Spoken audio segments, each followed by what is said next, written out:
everyone. Welcome to our TradeLab Student Showcase 2022. I'm very thankful that you are all here today, and we have a very full agenda with a lot of new projects and a lot of topics to discuss. And first of all, I just want to explore some the agenda for today. As it's becoming a tradition, we're going to have our webinar with a presentation of the students, and then we're going to have our virtual networking session at the Gatherton. So please join us to both events, the webinar that we're having right now, and then the virtual networking session. For today, as I mentioned, we have 13 student teams participating for all over the world.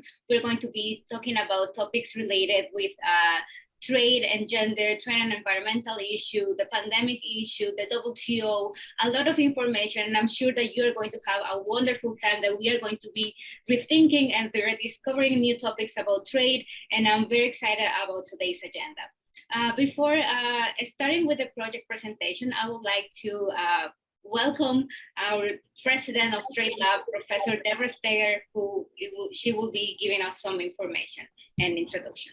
Professor? Thank you, Anna, and welcome everyone to the 2021-2022 TradeLab Student Showcase. We're really excited to be able to bring everybody together, especially this year, after 2.5 years of the pandemic and everyone working virtually. Hopefully this will be the last virtual showcase that we have, and we hope next year that we'll be able to get together in person. But this year, we're really excited to have all of you participate and be able to see other students and supervisors from around the globe to see what a terrific project and community that TradeLab is, and all the wonderful work and achievements that you've accomplished over the past year. Before we begin, I want to give a shout out and a huge vote of thank you to our two coordinators this year, in particular to Lauren Robbins, who is leaving us after several years. Lauren has been working with us. As you know, she is the glue that has kept TradeLab going all of these years. Many of you have come into personal contact with her. And you will see her at the end of this showcase. She will say a few words at the very end. There's Lauren. There's Lauren. Lauren has just been absolutely indispensable. And Lauren, you've been such a joy and a pleasure to work with. We've become close friends, and I really hope that you will continue to stay part of our community actively, because we've loved having you part of us. And we've welcomed Anna. Anna, welcome to TradeLab. It's been a thrill to have you work with Lauren and me over the last couple of months to get the showcase and other things going. So the two of you just have done a wonderful job in getting the showcase organized. So thank you to both of you. And it's going to be very sad to see Lauren go, but I know that Anna will just do a tremendous job, and that we can always rely on Lauren if we need to get a little bit of advice and help. So thanks to both of you. Now to talk about TradeLab. TradeLab has been in existence since 2009. It was originally the idea of Jos Pawelin and Sergio Puig. And it was really designed with the mission of making global economic regulation work for everyone around the globe.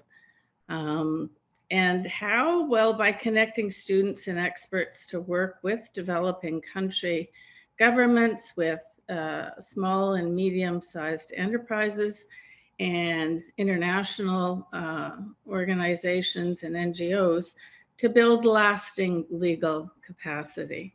You can change the slide, please, Michael. Thank you. We've grown from 2009, when there was just the Graduate Institute, to in 2014, there were 3 developed country schools to today when we have 13 member clinics. And I'm very happy to say we're really global. We're on all the continents of the world. So we have 13 member clinics. And next slide. We also have 6 active pilot clinics as of 2021, 2022. And once again, you'll see that we're truly global. We not only have a number of developed country members, but also, and pilots, we also have a large number of developing country members and pilot clinics that are active as well. Okay, and finally, for the snapshot, the last 2 slides are snapshots of our 2021-2022 academic year. We had 16 member and pilot clinics that held courses over this past year. And you have a list there of the schools that held courses, many of whom will be participating today. 13 schools, as Anna has said, will be actually presenting today, which is really terrific out of the 16 that were active. So we're really excited about that.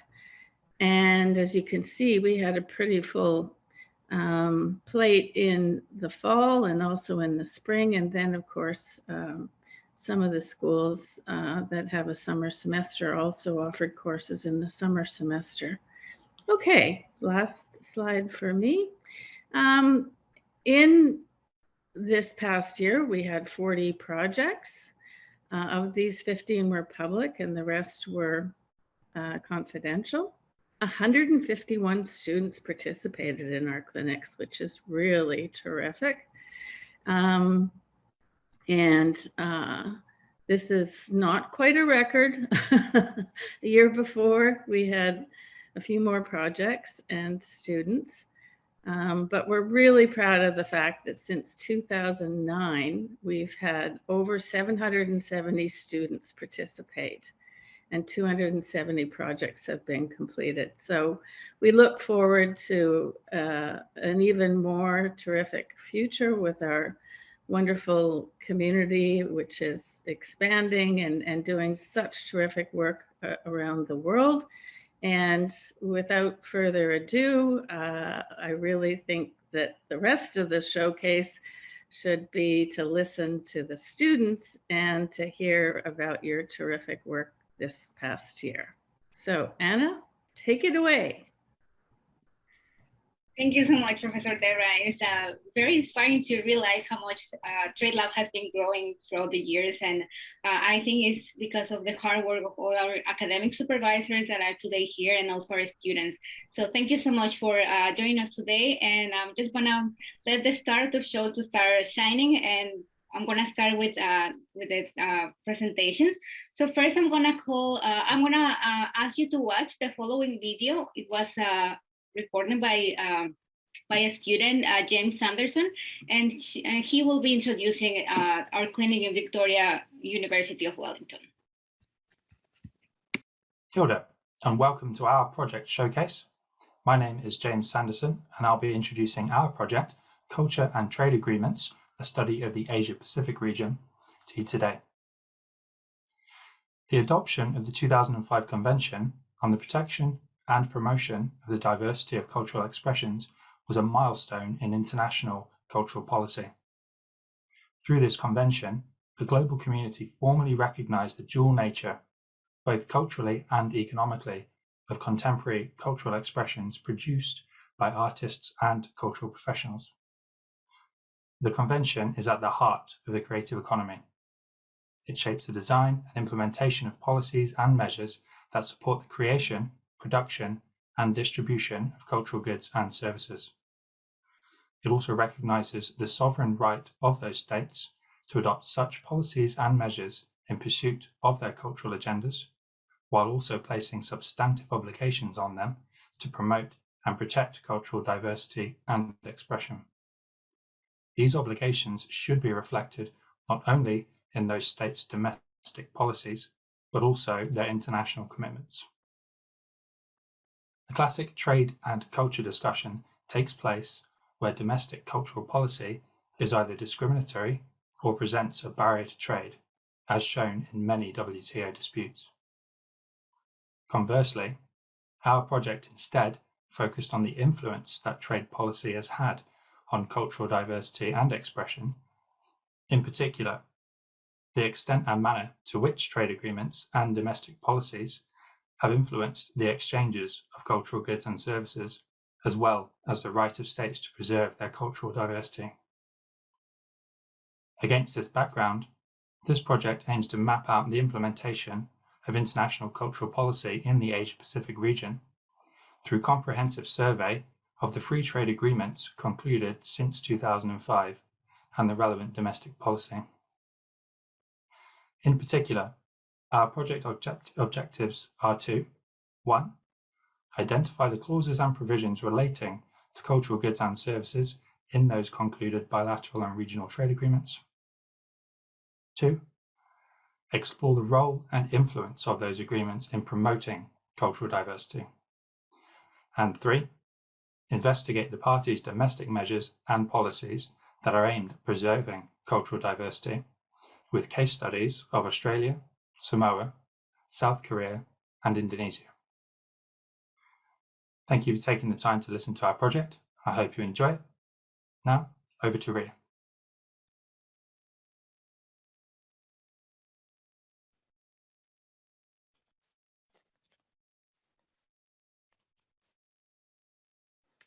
Thank you, James, for the introductions.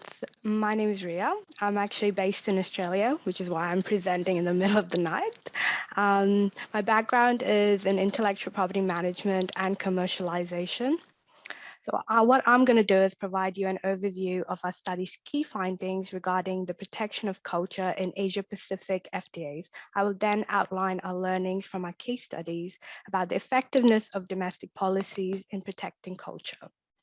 So the key takeaway from our study is that most of the FTAs in the Asia-Pacific region do recognize the importance of the protection of culture, but the level of protection differs.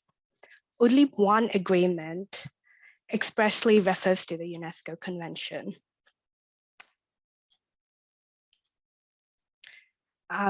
45 out of the 92 FTAs examined do not grant any special status to the cultural goods and services. Despite this, 47 of the FTAs embody the spirit of the UNESCO Convention by providing preferential treatment and exception clauses to cultural goods and services. Among others, the most common cultural product that was granted protection were audiovisual products, namely films and related services. This indicates that countries want to ensure that reducing barriers via FTAs do not negatively impact profitable domestic industries. However, we cannot and should not measure the value of culture and the protection of culture in economic terms. Quite the opposite. All cultural expressions should be protected, regardless of their economic value. So, the question is, what kind of protection do FTAs in the Asia-Pacific region provide for cultural products? There are many FTAs that have a cultural clause that exclude cultural products from the obligations under the agreement. Essentially, this ensures that the reduction in trade barriers in FTAs do not apply to cultural products, thereby ensuring their protection. However, many such cultural clauses do not adequately protect cultural industries because their coverage is not broad nor comprehensive enough. A common pitfall is that cultural clauses do not account for e-commerce and the digital environment, which nevertheless is becoming one major delivery avenue of cultural products. Now, moving on to our case studies. For Australia, the major cultural protection was enforced through Indigenous reservations in the FTAs. These reservations exclude the implementation of domestic policy affording preferential treatment to Indigenous people across all sectors. They also exempt domestic policy concerning the creative arts, cultural heritage, and other cultural industries. Moving on to Samoa. Soon after becoming a party to the convention in 2015, Samoa launched the National Cultural Industries Policy, which seeks to safeguard Samoan culture through traditional and innovative means to ensure its continuity in the future. From a trade perspective, the traditional cultural knowledge of Samoa is vulnerable to being commercially exploited. To promote and protect Samoan culture, there are a number of issues about weaving together the community ownership of intellectual property, of traditional knowledge, and the Western concept of knowledge as a commodity. Now moving on to Korea and Indonesia. Domestic cultural policy of both Korea and Indonesia highlights the protection of local content in the film industry and the challenges in relation to the digital platform, notably the rise of streaming services such as Netflix. However, there remains a divergence between the two countries insofar as their cultural policies are concerned. Korea does not regulate the streaming services market as it benefits from the investments and views it as an opportunity to promote Korean content worldwide. On the other hand, Indonesia considers it as an external threat unless the streaming services sufficiently promote local content and culture. So, to conclude, to better protect cultures, FTAs need to have more comprehensive cultural protection clauses in the form of either preferential treatment, exception clauses, or provisions in relation to digital platforms. For domestic policies, there is a need for further enforcement of the UNESCO Convention. Without doubt, domestic cultural policies will vary between countries and industries. The key is ensuring adequate protection of culture while allowing globally competitive cultural industries enough leeway to thrive. Tēnā koutou, thank you, and that's the end of my presentation. Wonderful presentation, Rina. Such a great project and an amazing topic that you're discussing there. And now I'm going to turn over to Harry Giannakopoulos, who will be introducing the student team for National University of Singapore. Thank you, Anna. Hello, everyone. And it is very good to be among the other members of the TradeLab family this evening in Singapore. My name is Haralabos Giannakopoulos, or Harry for short. I'm a research fellow at the NUS Center for International Law. And along with Stephanie Shaker, I acted as teaching fellow for the NUS Clinic this year. I take the floor on behalf of our course conveners, Jansen Kalamida and Ayelet Berman, who unfortunately could not make it today. This year marked the fourth iteration of the NUS Clinic, and I will take just a minute to give a brief overview of the work that we did this past academic year before handing over to the students that we have present today. This year we had two rather topical and important projects. Both are public and are now available on TradeLab's website in case anyone is interested in learning more about either project. The first dealt with international regulatory cooperation in international civil aviation during the pandemic and was completed for the OECD. A team of 4 students comprising Caleb Cheng, Jack Hu, Kamilu, and Ing Xuan Ngo looked at the various ways through which countries in Asia ensured the continued and safe operation of civil aviation in the region during COVID-19, and further classified these measures under the various categories of international regulatory cooperation developed by the OECD. The second project that the clinic did this year was on behalf of the government of Thailand on the subject of compulsory licensing and the legal implications of compulsory licensing under international investment agreements. The project was completed also by a team of 4 students comprising Shubi Goyal, Anne-Sophie Kapel, Yi Hang Song, and Tenzin Studer. Now, I will not say any more about this project as we're fortunate to have the team with us today who can speak to us directly about their experience. All I would say by way of conclusion, and I'm sure I also speak for Jansen and Ayelet in saying this, is that we are once again grateful to all of our students for doing excellent work under significant time constraints. A big thank you, therefore, is owed to them. And now, without further ado, I'd like to pass the floor to the present members of the Thailand team. Please welcome Shubi, Anne-Sophie, and Tenzin.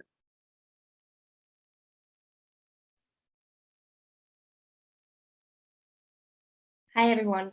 Good morning, afternoon, and good evening. We're the TradeLab team of the National University of Singapore. My name is Tenzin Studer, and I'm from Austria. In the next few minutes, Ms. Shubi Goyal, who is from India, Ms. Anne-Sophie Kappel, who is from Austria as well, and I will be presenting our team's project.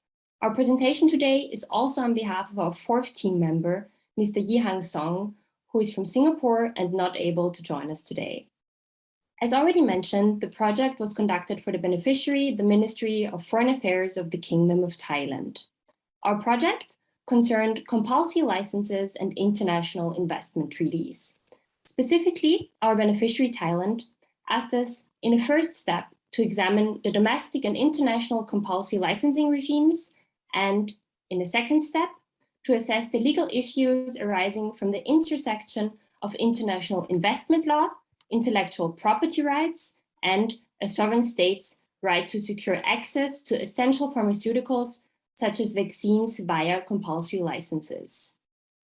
Our beneficiary was especially interested in the implications of substantive investor protections set out in international investment agreements on compulsory licensing regimes.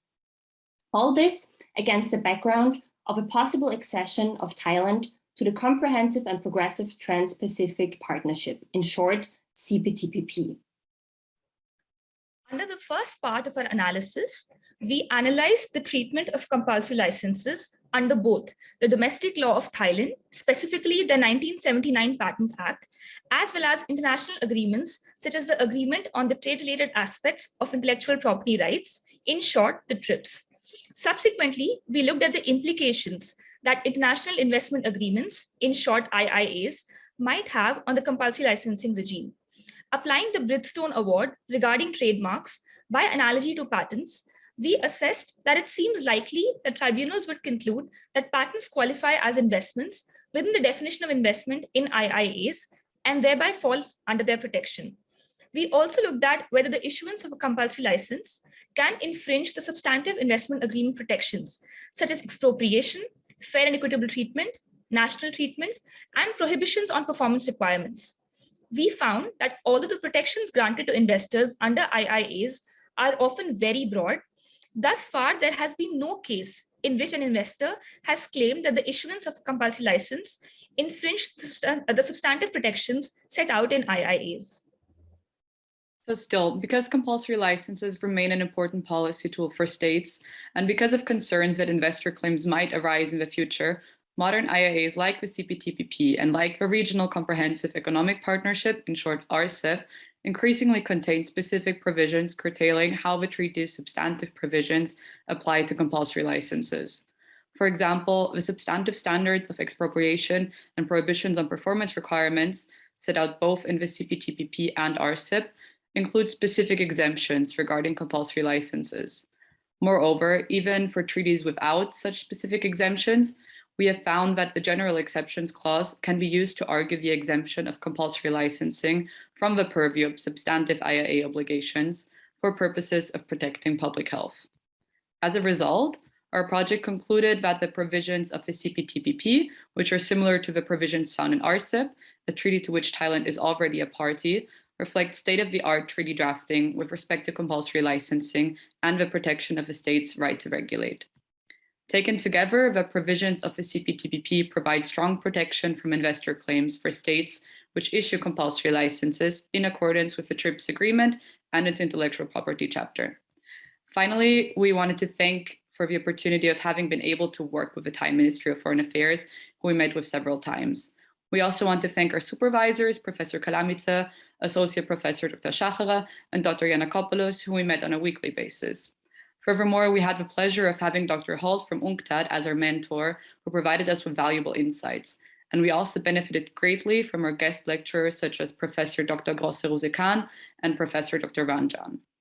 It was also an honor that after we submitted our report, the Thai MFA sent us a letter thanking us for our work.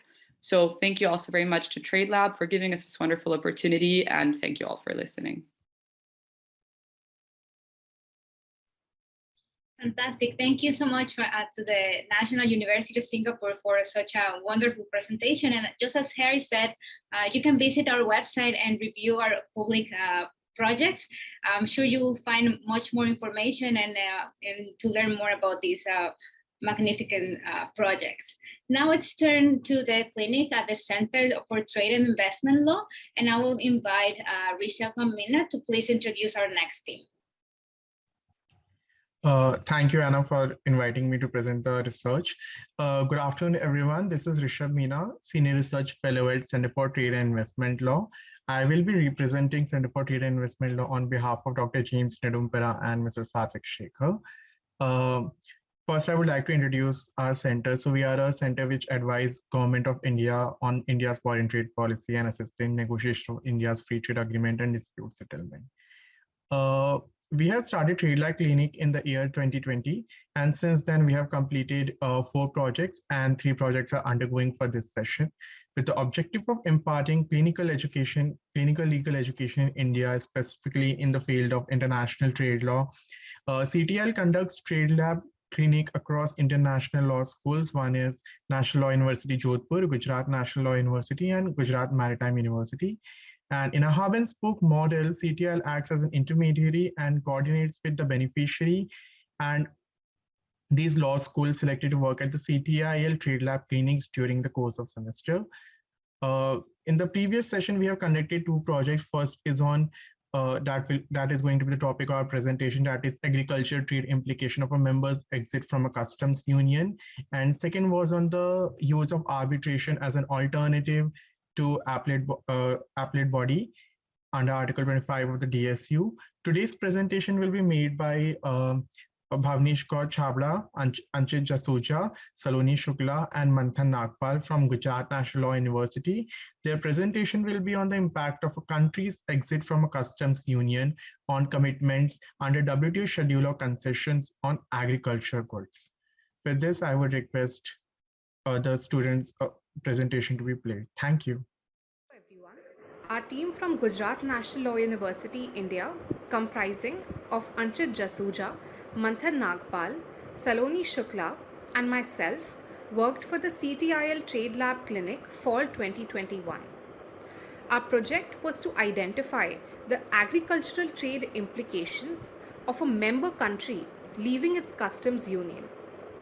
The exiting country from the union has to redefine its rights and obligations at the WTO. Even though the country and the custom union are both members of the WTO in their own right, the union submits a combined schedule of concessions for its members. Therefore, after leaving, the country will need to separate its schedule from that of the union. When the country leaves its union, the way in which it will modify its schedule will be guided by the exiting country's trade policy. In the context of agriculture, which is the subject of our report, the withdrawal of a member will raise issues within the agreement on agriculture. The exiting country will have to formulate its own agricultural policy, which will be subject to the agreement. Our report sought to analyze 3 research questions. First, the procedure for the exiting country to calculate and schedule their respective bound total AMS in their schedule of concessions. Second, the currency which would determine the modified bound total AMS. And third, the apportionment of tariff rate quotas listed in the custom union's schedule of concessions. Total AMS refers to the maximum non-exempt domestic support that a country can provide. We found that the allocation key for apportionment can be on the basis of first, contribution to the base schedules, second, the country's receipts of the common agricultural policy, or third, the value of output in agriculture. The custom union and the exiting member can determine the appropriate amount to be apportioned depending on the current permitted level of domestic support in the union, or by identifying the country's original share during the calculation of the union's bound total AMS. Coming to the second issue, a shift from the custom union's currency to the existing member's national currency would require specifying a conversion rate. it was found that the conversion rate can either be on the basis of the base period, which is 1986 to 88, or a more recent period before the exit of the country from the Union. The third question we had to deal with during the course of our project was to ascertain how tariff rate quota should be set for a member post exiting a customs union. For apportionment, as per the GATT 1994, the same can be done through two methods, as said during the AMS explanation.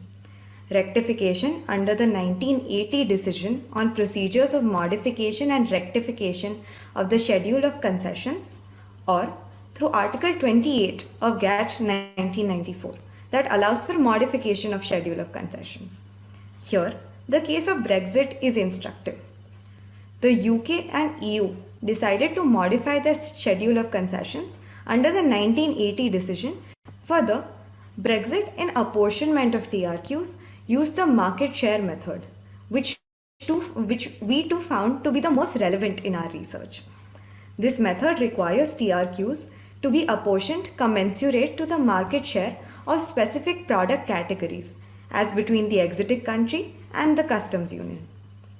Our report as a whole has attempted to highlight how a member must grant concessions in their agricultural market once it exits a custom union. We thank TradeLabs, the Center of Trade and Investment Law, and Gujarat National Law University for this experience. Thank you. Wonderful. Thank you so much for such a great presentation and a video. Thank you so much. Now it's turn for our Kenyatta University, and I'm going to ask Beatriz to please introduce the next team.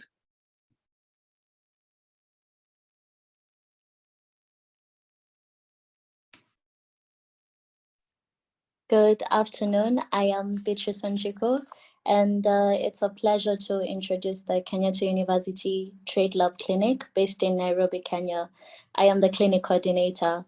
So for the past year, we had 3 projects, one which is confidential, and we can't really say much about it, but all the same, please allow me to commend or at least mention the students who are involved in it. There's Lynn Jeruto, Alexa Sanga, Khadija Taib, and Wendy Masakalia. For the other 2 projects, which were interrelated, our beneficiary was the Mandela Institute, and this project related to cross-border data flows in Africa.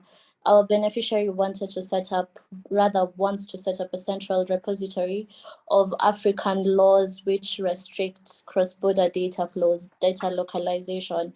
And what we did this time around, so as to ensure we just have an in-depth analysis, we divided the African region into 2. So we looked at both ECOWAS, that's the Economic Community of West African States, and EAC, that's the East African Community region. And from that, we had 2 teams. So one team was focusing on ECOWAS, while the other team was focusing on the EAC. And once again, if you would allow me just to mention their names, just to commend them for their commitment and their dedication and the good work. So we had Rafael Gitau, Sumaya Hussein, Anne Nyangwaso, James Kanjeru, Bernadette Mukoyo, Apondi Odwor, Jude Uwondo, and Michelle Oriado. And at this point, I'm going to invite the 2 students who are here with me. That's Rafael Getau and Lynn Jeruto, just to talk a little bit more about their experience and how the project was and what it was about. Thank you so much. Good morning, good evening, and good afternoon. My name is Lynn Jeruto. I am from Kenyatta University School of Law, and I was taking part in the confidential project, as Beatrice has mentioned. So I will talk about our experience generally in the TradeLab, and my colleague Rafael Gita will go on to showcase the fruits of our project. So I personally had so much fun in this research project, and I am a bit sad that it ended early. I am so grateful for the experience that TradeLab has given me. The research together with the many the experts that we encountered in the field. For example, just to mention a few, we had Professor McCree teaching us, giving us a lecture on legal writing. We had Professor Alex and Kolo from South Africa, our very own from the Office of the Data Commissioner, Professor George Kosimbe. I'm truly honored, and I think the organizers of TradeLab, because I had a very good experience. But also goes without saying that whenever there's a good thing, there's also bad thing, yeah, balance of life. So we also encountered a few challenges in our project, and the first one, I'd say, is time constraints. We had the project.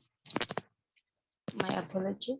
We had the project when we were doing our final semester of school, so it means that we had so much work to do, so much penalizing on our studies to do, yet to still have the project.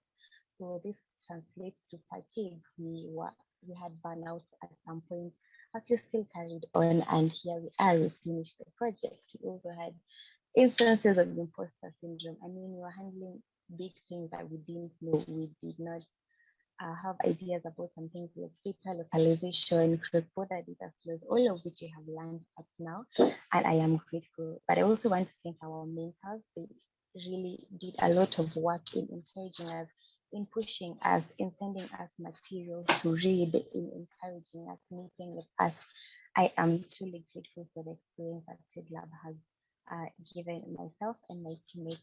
With that said, I will give the floor to Rafael Gital to showcase our project. Thank you. Thank you so much, Lynn. I really couldn't say it much better. So I'll just talk about the other project that we were undertaking. And this one was, the beneficiary was the Mandela Institute of the University of Witwatersrand in South Africa.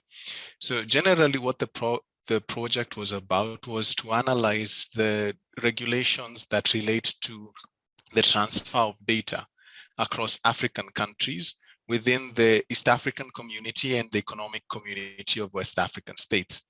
So the whole idea was that we're supposed to have a central repository of material on regulations within the African continent that will help inform the Africa Continental Free Trade Area Protocol on e-commerce. So generally, we're supposed to do that. So the first part of our project was just to outline a spreadsheet or complete a spreadsheet with the regulations of each of the 20 countries that are captured within those two regional economic communities, their national laws, their regional and plurilateral and multilateral engagements and obligations that relate to data and the transfer of data across countries. And then further, we were supposed to analyze now, apart from maybe let me say together with the spreadsheet, we were supposed to analyze existing trends amongst these countries so that we could, we could see how countries in Africa are approaching the question of data, what motivations exists, the creation of a digital economy, data privacy, and so on and so forth. So we needed to look at the existing models. So we looked at the American model, which is mostly, it is mostly corporate self-governance or relating to data and how they they process data and data protection and so on and so forth. And the Chinese model, which is data localization, it's strictly data is processed locally, as well as the EU GDPR model, which provides that data can be processed in another country so long as that country ensures an adequate level of protection. So generally, we found that in African countries, there's a high inclination towards the EU GDPR model, where countries are able to transfer data across borders, to other countries in and out of Africa, where the third country, the country that receives the data, assures an adequate degree of protection of that data and privacy, and that can be seen through its national laws and its international engagements vis-a-vis data processing. We also saw that Nigeria and Kenya possess some of the most stringent, the stringent policies and regulations relating to data flows, and requiring the local storage of data or the local processing of such data. And finally, we found that there's a small number actually, it's not such a small number. It was close to 6. There's a small number of countries that have not pursued data regulation at all. Yeah, national, regional, or plurilateral, and all of them fall within the least developed countries in Africa. So there's quite a bit of work that needs to be done so that we can be on the same level. We can promote intra-African trade so people can benefit from the digital economy in Africa.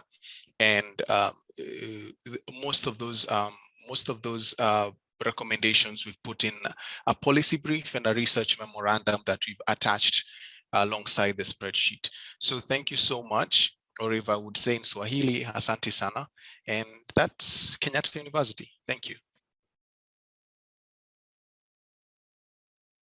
Thank you so much, Kenyatta, for that presentation. Wonderful, wonderful, everything that we have been hearing today.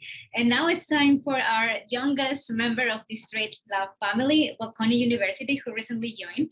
I will let Professor Catherine Jones to please explain and introduce the next team.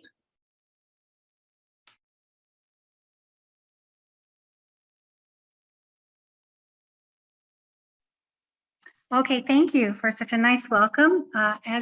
As advertised, we had our first pilot this year, which was for us very exciting.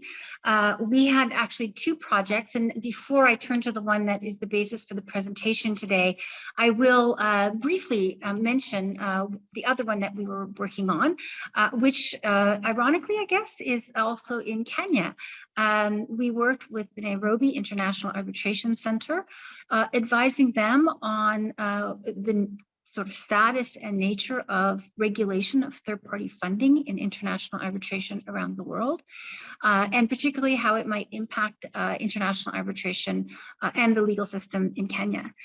One recurring theme throughout the semester was how nice it would be perhaps to partner with other universities, both on this project and also on our other projects. So perhaps that's an occasion to follow up with the Kenyatta University and Professor Gunyi on their work, even if in a different area. We could have benefited from some local guidance beyond our own research. The project we're going to present on today is instead regarding, excuse me, investment, international investment arbitration, and particularly screening mechanisms.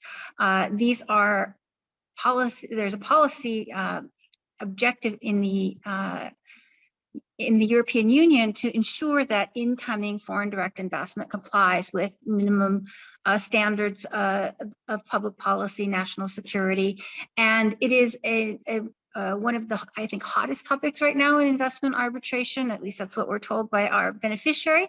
We had an absolutely wonderful beneficiary who I think is much more experienced with TradeLab than we are. It was the Department of, pardon me, lost my train here. The Department, pardon me.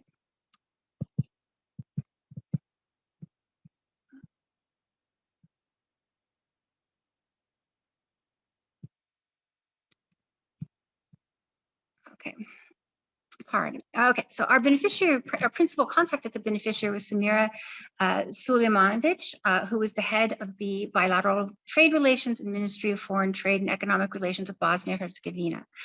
For her in particular, this project was important because she is part of a larger effort to develop regional strategies to deal with various aspects of foreign and direct investment, and particularly with developing screening mechanisms that comply with European Union standards. The students involved, we had 2 teams of 4 students each.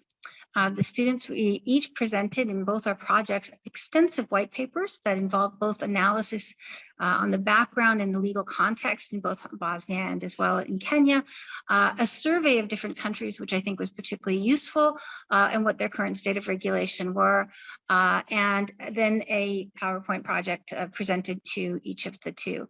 I'm particularly pleased that with the Bosnia project, we've been working with our beneficiary, and we believe that we will hopefully publish in Bosnian, translated into Bosnian complements of GIZ. We've been working with them as well, so that it can be a useful tool going forward as they work to not only implement things locally in Bosnia, but also to, as we said, develop leadership in the region on this issue. The students, let me give them a shout out. So on the Kenyan investment arbitration, international arbitration third-party funding project, we have Christy Apostolou, Pauline Bourgogne-Cesare, Iola Garfu, Idris Zouari, and then on the Bosnian screening mechanism project, we had Rolista Svitakova, Francesco Gravina, Camille Bale, and Juliette Guzul. They've done, I think, an excellent job. We've also at the university learned a tremendous amount from our experience with the pilot, and we are very much hoping to continue also working with the institutions that we've worked with this year, in particular with Bosnia. We hope to continue that relationship. So with that, I will just invite you to play the students' recording.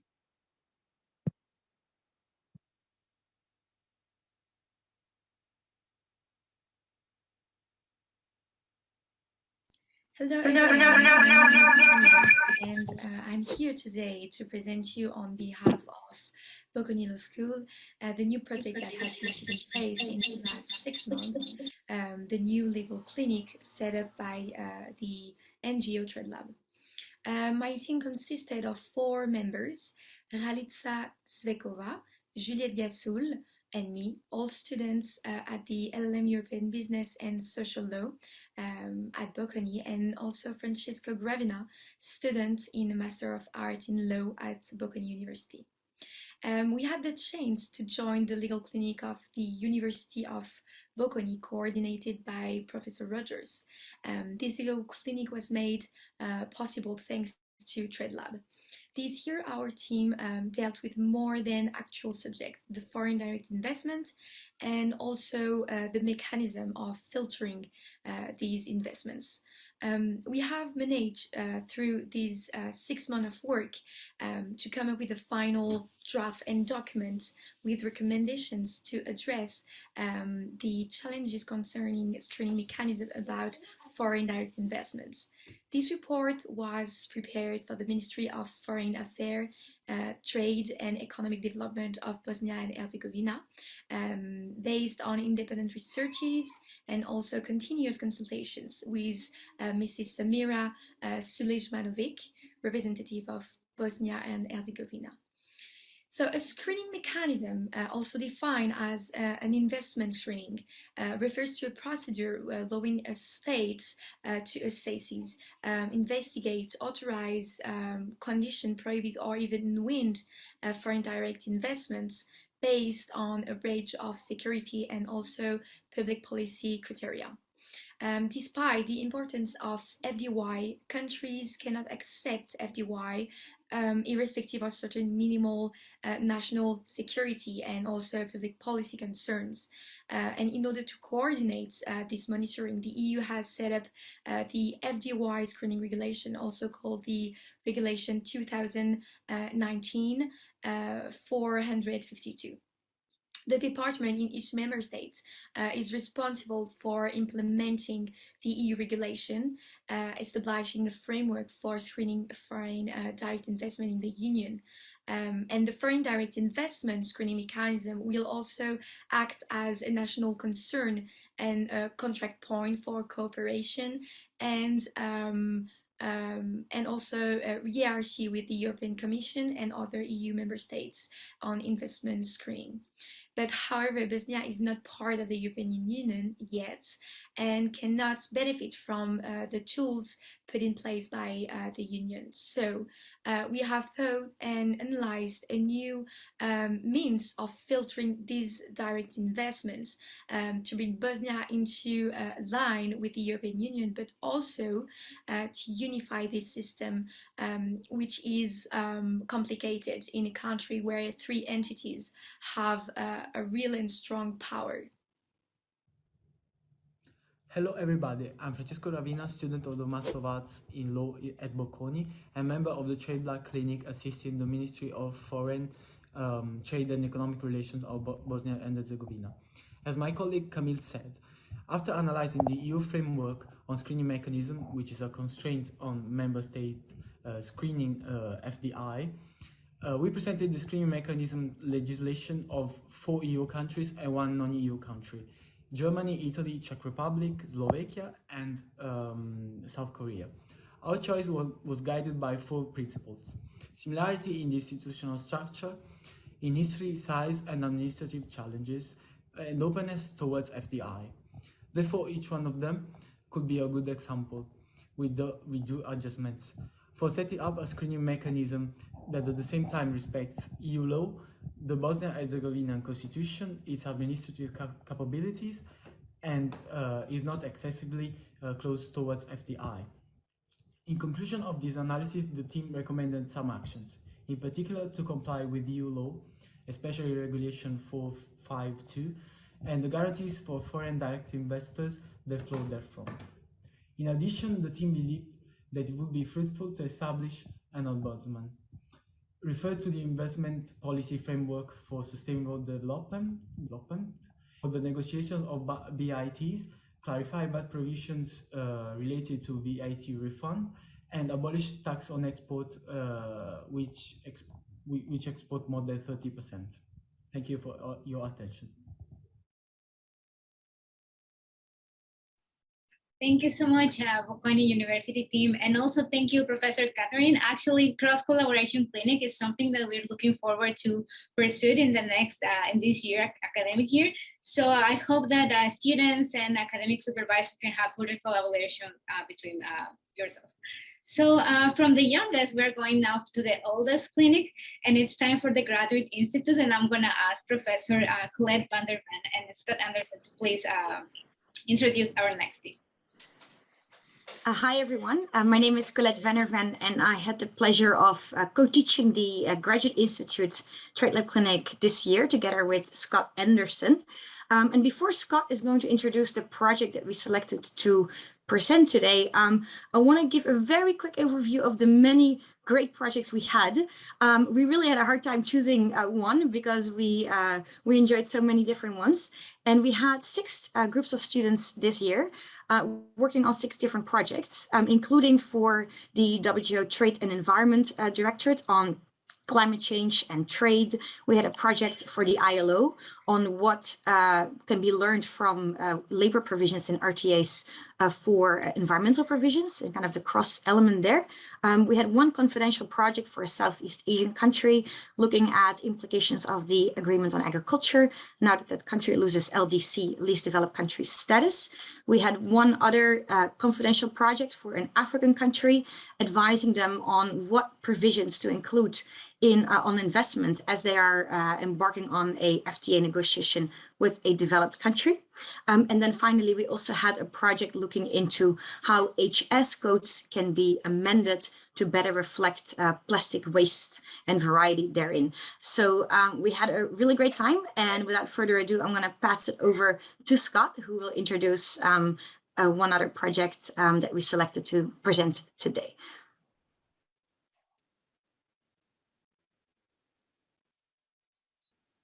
Thanks, Colette. We had Colette and I, however, to his he never snuck into one of our classrooms to check up to see how we were doing. But the 6 projects we had were really quite interesting. Our teams did a great job.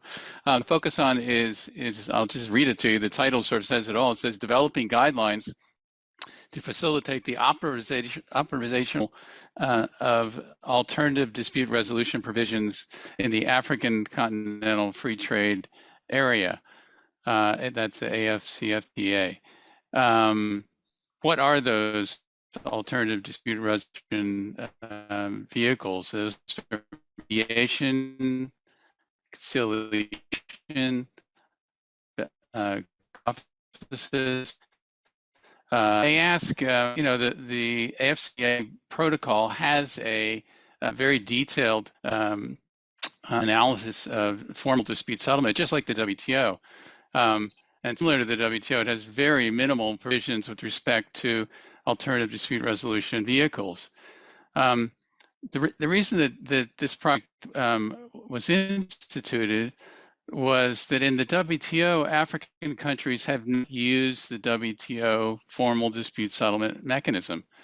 And we thought, along with the AFTC, CTA Secretariat, that this would be a good idea to flesh out the ADR provisions in the African protocol to create a guidelines that would look and feel much more African and potentially have the possibility of being used much more than the formal dispute settlement. The challenge for the TradeLab team was to make it African, to keep the focus on Africa by interviewing African ADR experts, by looking at ADR provisions in the agreements, that various African agreements that had been out there before in relevant African treaties. The beneficiary of this program was the development of rule of law program at Stellenbosch University in South Africa. The de facto beneficiary, I think, would be the members of the AFCTA and the Secretariat of the AFCTA. Indeed, the AFCTA Secretariat, on receiving the report in February, stated that this was exceptional work. So I think the expectation, the hope is that this will be used, and I'm sure our team that drafted this will be standing by in the months and years ahead to continue to consult on this. The team benefited greatly from the expertise of Gabriel Marceau, who was involved in the only two good offices, successful mediations by the Director General's office. So she was quite helpful. We had a wonderful TradeLab teaching assistant, Chaya Ponyak-Dumpol, and Colette and I benefited greatly from interacting with the very excellent team. So let me introduce them, and without further ado, Alexander Potemkin, Amanda Mishiro, and Kyle de Klerk. So hand it off to you guys. Let's get into the details a little more of what you did. Thank you, Scott. I hope you can see the screen. And so good afternoon from Geneva, everyone. We are the Geneva Graduate Institute team. I'm Amanda, and I'm joined by Kyle and Alexander, and we will present on our project to develop guidelines to facilitate the operationalization of alternative dispute resolution provisions in the AFCFTA. So this is our outline for the presentation, and I'll start with a brief background complementing what Scott has introduced. So the African Continental Free Trade Area is one of the largest free trade areas in the world by number of countries. And to ensure the security and predictability in the intra-African trade flows, the protocol on the rules and procedures on the settlement of disputes in the AFCFTA, it provides for the resolution of trade disputes, both in a more formal manner, which was mentioned is modeled after the dispute settlement in the WTO, and it also provides for a more informal and flexible manner, which are the alternative dispute resolution provisions. So these are means to settle trade disputes that are outside courts in the forms of good offices, conciliation, mediation, and arbitration. And our goal here was to start from these two provisions in the AFCFTA that allow members to take recourse to ADR and to actually develop guidelines on procedural matters, so that if the states want to make use of ADR, they can rely on these rules to actually guide their dispute. Now I'll hand over to Alex so he can present on the methodology. Thank you, Amanda, and good afternoon or good morning or good night, everyone. In the course of preparing our report, as you may see in the slide, we approached our research problem by looking at existing ADR guidelines as references. Notably, we examined ADR provisions in the context of interstate disputes, in the field of foreign trade and commercial arbitration, and most importantly, in the culture-specific African context. Here, we were inspired by the formal dispute settlement provisions of existing guidelines, as well as the relevant practices and dispute settlement traditions in Africa in general. Our limitation here was that there were no cases of state versus state disputes within the African context. But in order to overcome this limitation, we tried to enrich our research by interviewing many experts and practitioners, first of all, from the African continent. Next slide, please, Amanda. Thank you. Here you can see the 6 best practices that we have identified in the course of our research, and we're going to elaborate on only 3 of them. And the first one of them is confidentiality of ADR proceedings, which is a permanent feature of ADR in general. However, confidentiality may run counter with the traditional forms of dispute settlement in Africa, which provides for the transparency of the proceedings. It was not very easy to reconcile this traditional African transparency of dispute settlement with the necessity to ensure the confidentiality of the proceedings and its result. Next slide, please, Amanda. And also, as you may see, the provisions of the dispute settlement protocol also do not give us any direct answer to this question. So our decision was to provide for default confidentiality of the proceedings in all events. However, the arbitral award, according to our guidelines, should be not confidential. And at this point, I would like to hand over to Kyle, who is going to finalize our presentation. Thank you. Thank you, Alex. Hi, everyone. I'll just run through the next 2 best practices that we identified. The first of which is regarding third-party participation, which, similarly to confidentiality, is generally prohibited in other ADR contexts. And this is because ADR is rarely seen as a means to facilitate some kind of negotiated outcome, and this could potentially be undermined by allowing third parties to participate. However, in the context of the AFCFTA, ADR may be needed to resolve transnational disputes that may involve multiple state interests related to water or public health. And so African experts that we interviewed generally felt that there was no harm in allowing states to pursue the option of allowing third parties to participate. This is reflective of the fact that flexibility is seen as a key cross-cutting issue. And so in this context, we decided to include a mechanism in our guidelines to allow third parties to join. And this is an example of how this was included vis-a-vis Article 14.1 of our arbitration guidelines. The next best practice is the use of EADR. And as I'm sure you're all aware, due to COVID-19, everything has gone online, and ADR is no exception. However, in Africa, it was felt that there were 3 particular benefits to EADR that may not accrue as substantially in other contexts. The first is that its cost-saving, the cost-saving implications of EADR may be very important to increase participation by capacity-constrained states in Africa. The second is that convenience relates to EADR, given that Africa is the largest continent in the world and travel times are extremely long. The convenience factor may minimize temporal delays to the procedure. And the third is that the efficiency aspect of EADR minimizes administrative delays. And so interviews, again, with a large range of African EADR practitioners, confirmed that including EADR provisions in our guidelines would be a pertinent way to account for the specificities of African countries. If you change the slide, we'll just briefly see how that's done.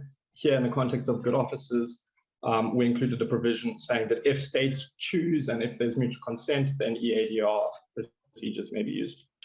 So finally, to conclude our presentation, the AFCFTA has really been identified as integral part of the future development of the African continent. But of course, for this to happen, it requires that states actually adhere to the agreement.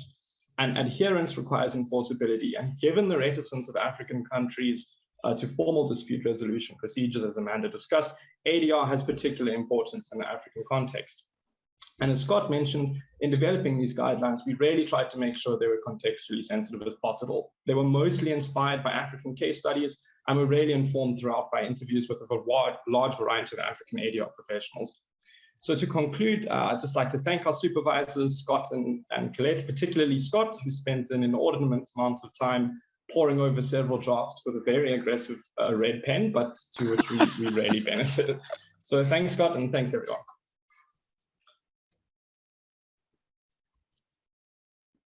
Thank you so much to the Graduate Institute for such amazing presentation and for sharing with us one of their 6 amazing projects. I just want to mention that Professor Scott Anderson will be joining us to the virtual network session after the webinar, so please join us. And he will be also joined with Professor Jennifer Hillman. So please take advantage of that opportunity to chat with these 2 professors. And I just want to remember very quickly that please, academic supervisors, remember that the introduction should be short and we should focus on the students' presentation. Now it is time for our next presentation, which will be Queen Mary University of London. And I'm going to invite Professor Tibisay to please introduce our next team. Thank you very much, Anna. Hello, everyone. My name is Tibisay Morgandi, and I am Assistant Professor in International Energy Law at Queen Mary University of London. I'm really pleased to join in from Italy. I'm in Bergamo, not far from Catherine in Milan. And first of all, I would like to thank Joost, Deborah, Lauren, Anna, Yaniv, and all the TradeLab team for their incredible support throughout the last couple of years since we set up TradeLab at Queen Mary. As you know, we are a pilot clinic, and this is our first year participating in TradeLab and in this student showcase. And we are very excited to have joined TradeLab as the only UK university in this network. Personally, I've known TradeLab since its beginnings when Joost set it up at the Graduate Institute, and I was a master's student at the time and a student of Joost. And I thought that TradeLab was that kind of legal education that is so enriching and life-changing for students, and that European universities so rarely offer. So I was incredibly keen to bring TradeLab to Queen Mary, and I'm so happy that together with my colleague Gabriel Gari, we managed to do so. So moving on to the projects. This year we had 8 LLM students supervised by myself and Gabriel Gari. We had 2 projects, one on trade and one on investment law. You will see only one of them, the one on trading services, which will speak for itself in the video. But essentially, the project consisted of assisting Universities UK International in identifying how preferential trade agreements with Saudi Arabia, India, and Indonesia advance and protect the interests of UK universities. The second project, supervised by myself, was on investment law and climate change. The students working on this project, whose names are Siobhan Gerald from Montserrat, Leah Stefan from Germany, Roshan Jiboon from the UK, and Ziqi Shen from China. The students advised the investment division of the government of Chile, which sits within the Vice Ministry of Trade of the government of Chile. And the project consisted of identifying investment treaty issues arising out of measures implementing climate change commitments. And in this project, the students first compared a sample of first-generation investment agreements vis-a-vis more recent investment agreements concluded by Chile to determine the extent to which Chile's regulatory space has either shrunk or expanded over time. And the project also focused on a climate change mitigation measure tackling black carbon emissions that Chile committed to adopt as part of its NDCs, and consider whether this measure may trigger investment treaty issues for Chile. Both projects were very well received by the beneficiaries and were a fantastic addition to our students' legal education. And in closing, I would like to take this opportunity to warmly thank our amazing students and our fantastic beneficiaries, without whom these projects would have not been possible. I also would like to thank the wonderful TradeLab fellows supporting us, Aref Shams and Maria Artemenko, and our fantastic mentors, Josh Scheinert and Eduardo Ramos. We are very much looking forward to continuing being part of the TradeLab community, and we are already planning projects for the incoming year. But without further ado, I want to pass the floor to the student team supervised by Gabriel, consisting of Abdulrazak Toin from Nigeria, Georgette Njambi from Kenya, Xiaodang Xue from China, and Yasmin Dink from Turkey, who put together the video. Enjoy.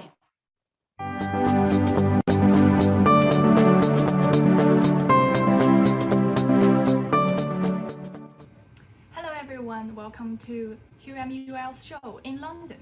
Today we'll introduce a team who have been finished an awesome project in International Economic Law Clinic of Queen Mary University of London. Now let me give the floor to my colleague Xiaodan. She will lead us to see the colleagues. Now let's going to meet our first guest, Abdulrazak. Hi Abdulrazak. Hello. Hi, can you talk a bit more about the project? So the UK has lived the year, as you may know, and the beneficiary is trying to find out how this will affect higher education sector at the international level. We've narrowed this down to 3 countries, that is Saudi Arabia, Indonesia, and India. The UK is going to be attempting to negotiate with these countries and will be advising the beneficiary on how the UK can protect its defensive interests and advance its offensive interests. Thank you. Thank you. So if I want to know the main barriers, do you recommend which colleague I can ask? Certainly. Speak to my friend Yasmin. She'll do a good job. Oh, thank you very much. I will go for Yasmin now. All right. Comes to our second question. So I will ask Yasmin, what are the main barriers to export higher education for the UK? So, during our research, we identified the main trade barriers as the lack of recognition of academic and professional qualifications, obstacles to the accreditation of foreign higher education institutions, trade barriers regarding the establishment of commercial presence, and the movement of natural persons that would be involved in the higher education services. Thank you. Okay, now we're on our way to the third colleague, Georgette. She will talk a bit about the approach to this project. Hi, Georgette. Hi, Xiaodan. Nice to meet you. Hi, so I've been talking with Yasmin, your colleague, about the main barriers. So can you introduce a bit about the approach of the whole project? Yeah, so the approach we use for the project is we first analyze different ways to establish best practice. We read different reports and statutes, and we interviewed experts from WTO and other relevant organizations. And from there, we were able to come up with a list of recommendations for the barriers that classmates talk about in a memorandum. Thank you. In a nutshell, the team has provided the beneficiary with recommendations to advance and protect UK's interest in international trade of higher education services. That's the end of our show today. We hope you enjoyed it.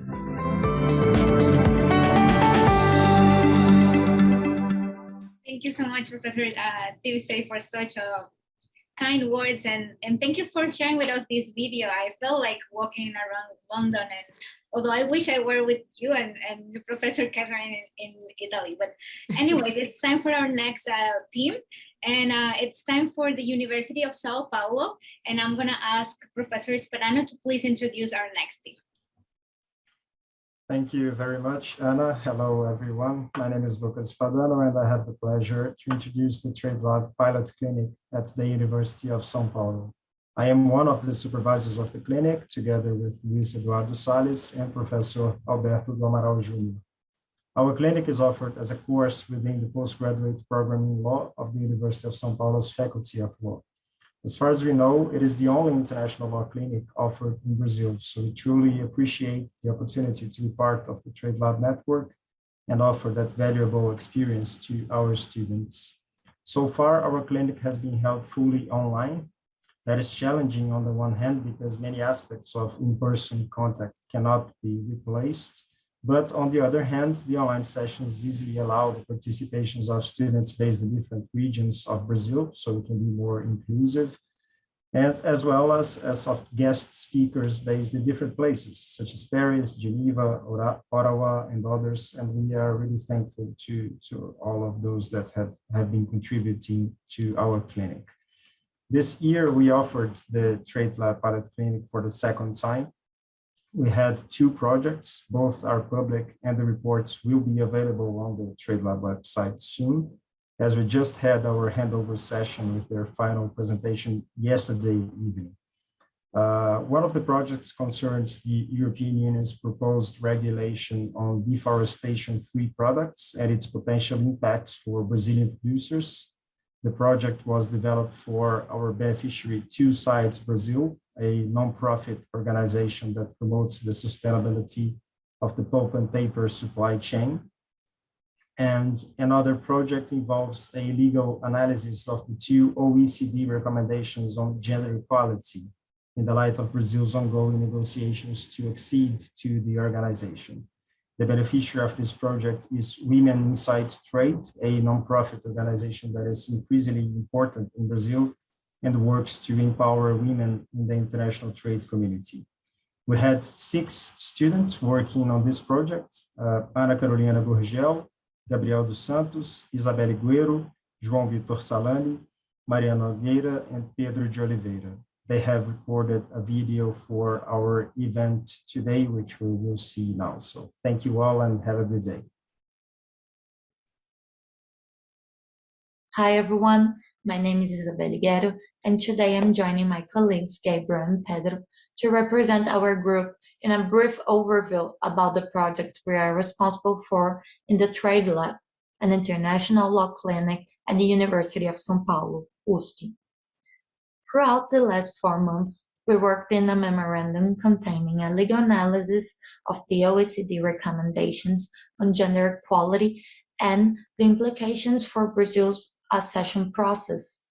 And that was prepared for an international, private, and non-profit organization, which mission is to contribute to the empowerment of women through its global network of professionals.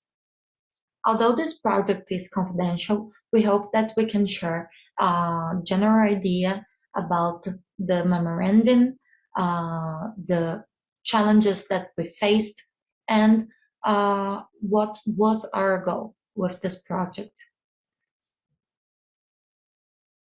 So, given some background information, in 2017, Brazil formally requested to become an OECD member, which is the Organization for Economic Cooperation and Development. Joining OECD has been a priority of Brazilian foreign policy since then, as the government expects membership will bring competitiveness and dynamism to the Brazilian economy, meaning new investments, business opportunities, more income, the increase of employability, and the improvement of public policy formulation process in general. To show its commitment to best practice promoted by the OECD in various policy areas, Brazil has already adhered to 103 out of the 252 legal instruments that are current in force. However, Brazil has not adhered to either of the 2 OECD legal instruments on gender equality, that is the 2013 recommendation of the Council on Gender Equality and Education, Employment, and Entrepreneurship, and the 2015 OECD recommendation of the Council on Gender Equality in Public Life. Hi guys, my name is Gabriel dos Santos, and I'm a member of TradeLab's clinic in Brazil, organized by University of São Paulo USP. Me and Pedro are going to share a little bit about the project that my group is responsible for, the beneficiary, the challenges that we are facing, and what our aim is. So our project is a legal analysis of OECD gender recommendations and the implications for Brazil, considering its recent accession progress to become OECD member. More specifically, we are studying the legal nature of these recommendations and elaborating a case study regarding some provisions to analyze the extent to which Brazil's domestic laws and policies are compatible with selected provisions and to provide some suggestions as well on how to better align them to OECD legal instruments. So this project has been designed for international, private, independent, no political, and we have to emphasize this, no profit organization called Women Inside Trade. With mission is to contribute to the empowerment of women through its global network of professionals, specialized training and leadership development. So now I'm going to give the floor to Pedro. Hi, Pedro. Hi, I'm Pedro and I will complement Gabriel's lines. There is a very limited number of studies on this matter, which involves the OECD excision process, the compliance with the gender recommendations, and an assessment for the exceeding country. This is a unique opportunity that TradeLab is providing us to develop high-level solutions and analysis to real clients through teamwork and with very capable students. We speak on behalf of a group of 6 students, which are Ana Gurgel, Gabriel Sant, Isabel Guerro, João Salani, Mariana Nogueira, and myself. And we have appreciated all guidance that we are receiving from our mentors, Lucas Espadano and Luis Eduardo Sales. And also, not forgetting about Professor Alberto do Amaral Jr., which is the professor responsible for the clinic in our university. We think TradeLab is providing us a rich opportunity of contributing to a matter that currently has a great importance to our country. Thank you very much. Thank you so much for a wonderful presentation. Thank you so much for your words, Professor Spadano. And I just want to mention that we started today our presentation in Sydney with our first student, and now we're just moving into Brazil, and now the next turn is for the University of Buenos Aires with Professor Facundo Perez Aznar. And I think it's very exciting to hear about all these students, all these projects, and I think that we have been having a lot of information and a lot of understanding a bit more of what is happening currently in international trade. So Professor Facundo, please introduce our next team. Many thanks, Anna. Well, hello to everyone. It's a great pleasure to be here today to make a short introduction about the TradeLab clinic at the University of Buenos Aires and to introduce the project selected for today's presentation. First, a few words about the clinic at the University of Buenos Aires. The clinic team is composed of Florencia Sarmiento, PhD student at the Graduate Institute in Geneva, and Magdalena Rocci, former clinic member, student, and new student at the Graduate Institute in Geneva also. And myself, who act as a supervisor. Last year, we have our second edition of the clinic at the University of Buenos Aires, and we have 2 projects. The first project related to the best practices in the negotiation of technology transfer provisions in free trade agreements, and the beneficiary was the Ministry of Science and Technology of Argentina. Allow me to mention briefly the members of the team: Ignacio Arrozagaray, Julieta Carvalho, Florencia Fernández, Olivia Irala González, and Analia Ruiz Moreno. This was then the first project, and the second one, and the one selected for this presentation, was one prepared for the South Center, which is an intergovernmental organization based in Geneva. And the topic was to work in this initiative of a new treaty on pandemics, and to analyze this potential new treaty from the perspective of the global South. And the members of this team were Tamara Luciana Bustamante, who will be presenting on behalf of the whole team today, Josefina de Rosario Lago, Mariana Magliolo, and Lucas Segal. Well, before passing the floor to Tamara, I wanted to thank Anna for all the support, and well, all the TradeLab community. and also underline the importance of this kind of projects for students, and also the interest they generate. This year for us, it was fascinating that for 2 projects and for 8 places for working those projects, we have more than 60 applications, which shows the interest of this kind of practices in at the University of Buenos Aires, and which give us some support in order to continue working on this line. So we are very happy about the impact of the clinic and the results of both projects.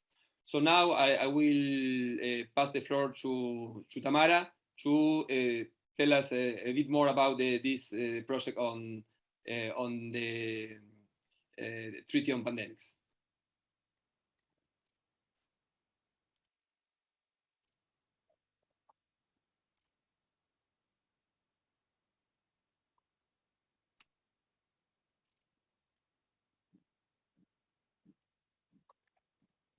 Greetings to all. As Professor Perez has now mentioned, I'm Tamara Luciana Bustamante, and I appear before all of you on behalf of one of the teams that participated in last edition of the TradeLab at the University of Buenos Aires, Argentina.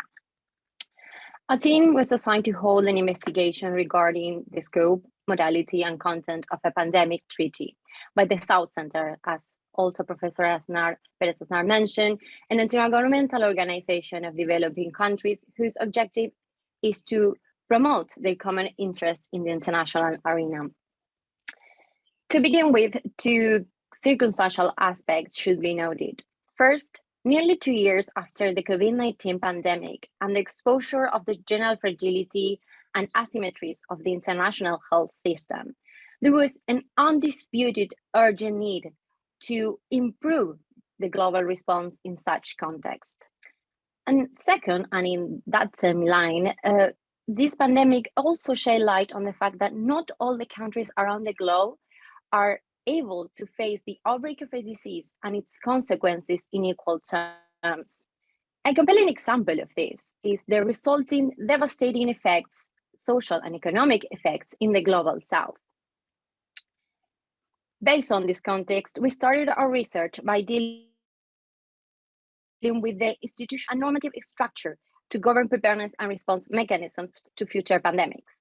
At the time, a growing discussion was taking place between World Health Organization officials, experts, and governments to decide whether to negotiate a new international treaty on pandemics or to amend the existing international health regulation of 2005, in short, IHR.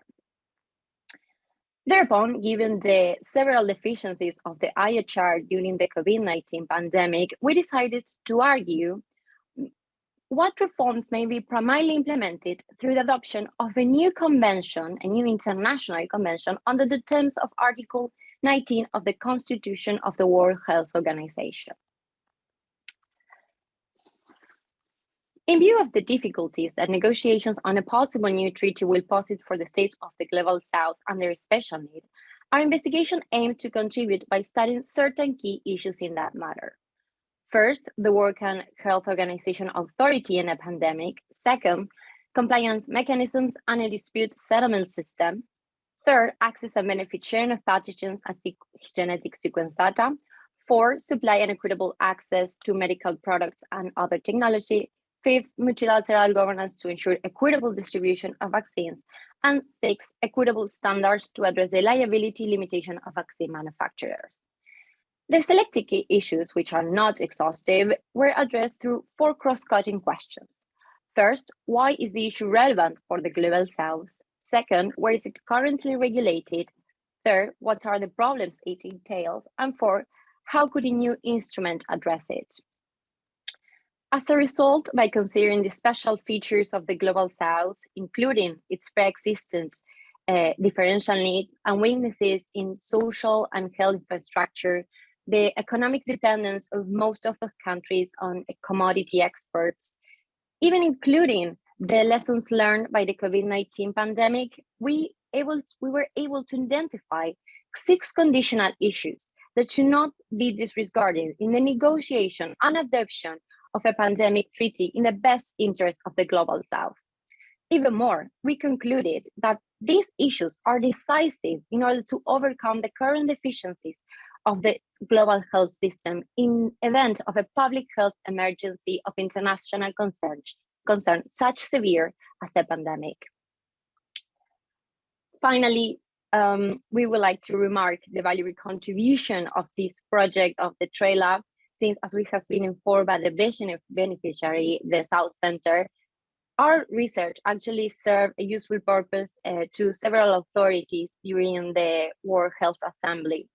And without a doubt, the TradeLab, the assistance of several professors, the guidance of our Professor Perez Aznar and his assistants has been a unique opportunity and a rewarding experience for which we're truly thankful. So seeing that my time is about to finish, I have nothing more to add, but thank you all for your kind attention.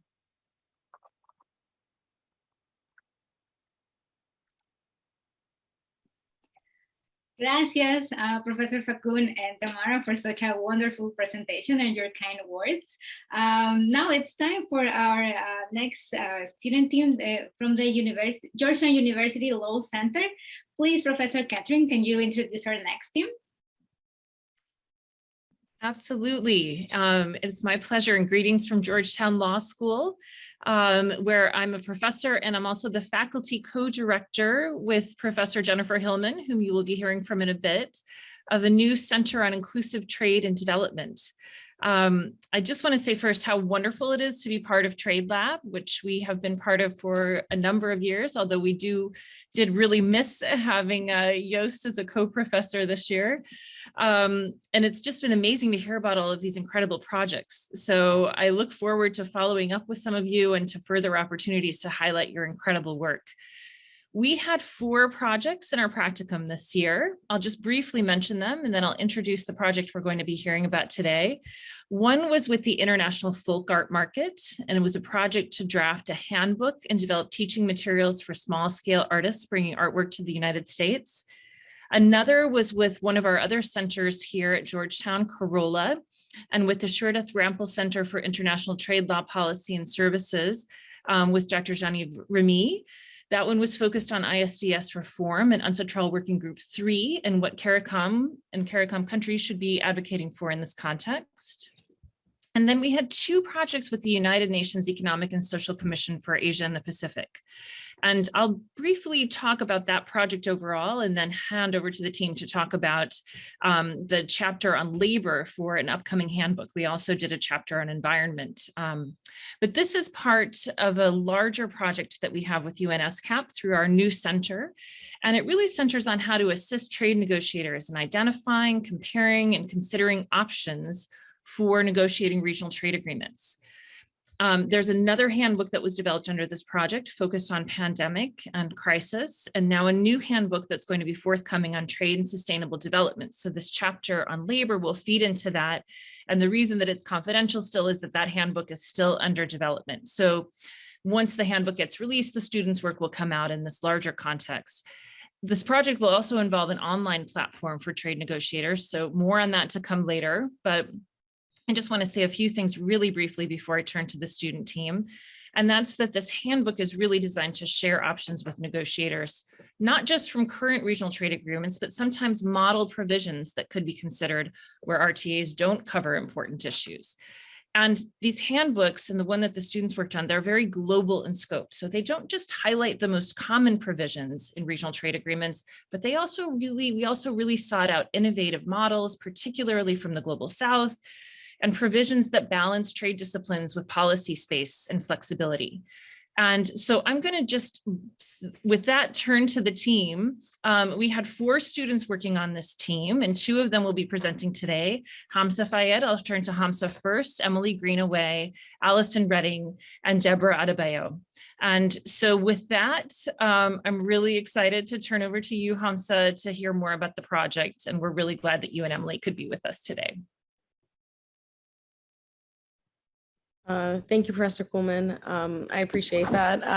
Yeah, we worked on the UN handbook for the labor chapter with 4 team members. We only have 2 today. Emily's with me, and I will be presenting a bit later, but I will hand it over to Emily to give sort of an overview on the project.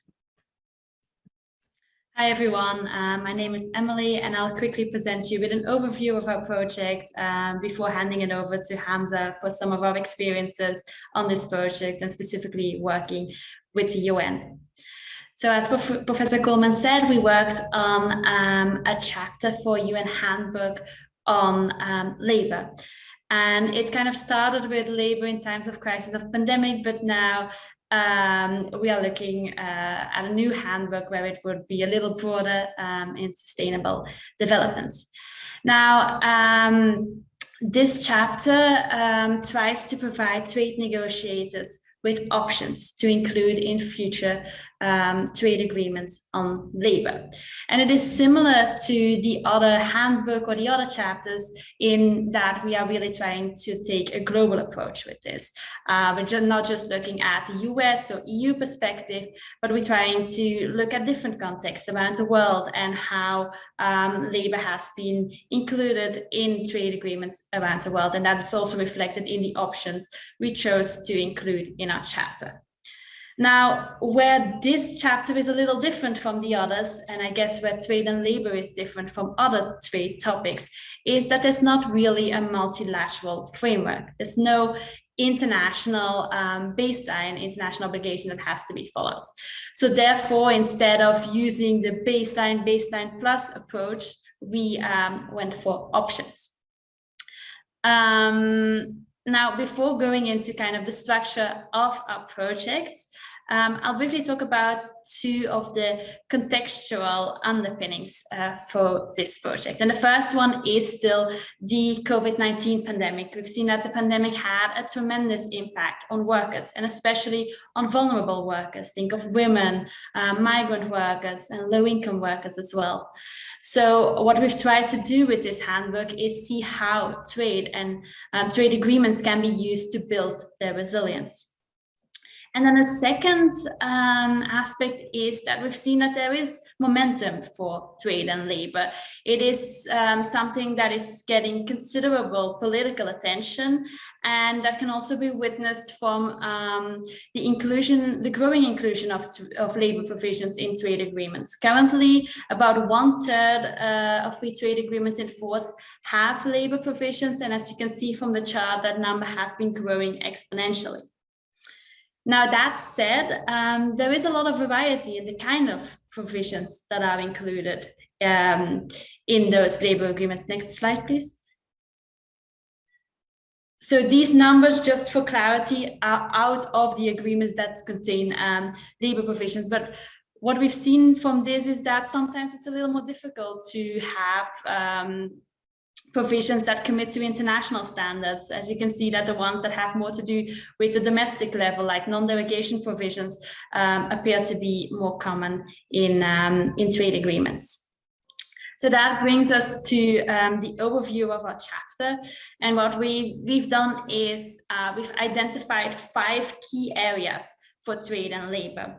The first one being labor cooperation and capacity building, which we've seen is pretty common, a little easier for parties to commit themselves to in agreements.